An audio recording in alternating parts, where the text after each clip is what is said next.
Daniel chapter 1. In the 3rd year of the reign of Jehoiakim king of Judah, Nebuchadnezzar king of Babylon came to Jerusalem and besieged it. And the Lord delivered Jehoiakim king of Judah into his hand, along with some of the articles from the temple of God. These he carried off to the temple of his God in Babylonia, and put in the treasure house of his God. Then the king ordered Ashpenaz, chief of his court officials, to bring in the king's service some of the Israelites from the royal family and the nobility, young men without any physical defect, handsome, showing aptitude for every kind of learning, well informed, quick to understand, and qualified to serve in the king's palace. He was to teach them the language and literature of the Babylonians. The king assigned them a daily amount of food and wine from the king's table. They were to be trained for 3 years, and after that they were to enter the king's service. Among those who were chosen were some from Judah: Daniel, Hananiah, Mishael, and Azariah. The chief official gave them new names.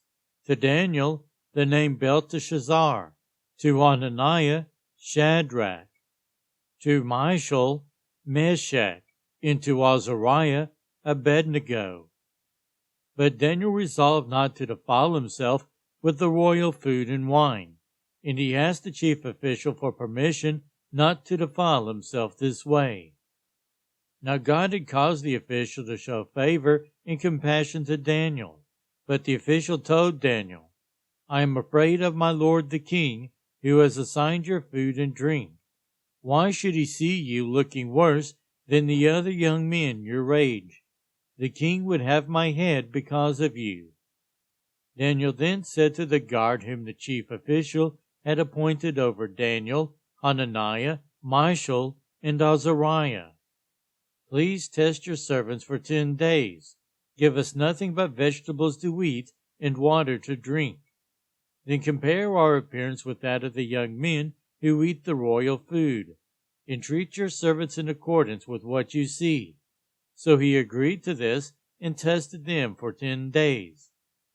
At the end of the 10 days they looked healthier and better nourished than any of the young men who ate royal food.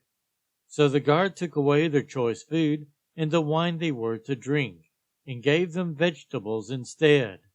To these 4 young men God gave knowledge and understanding of all kinds of literature and learning, and Daniel could understand visions and dreams of all kinds.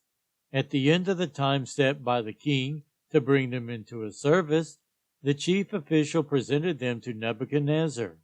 The king talked with them, and he found none equal to Daniel, Hananiah, Mishael, and Azariah. So they entered the king's service. In every matter of wisdom and understanding about which the king questioned them, he found them 10 times better than all the magicians and enchanters in his whole kingdom. And Daniel remained there until the 1st year of King Cyrus.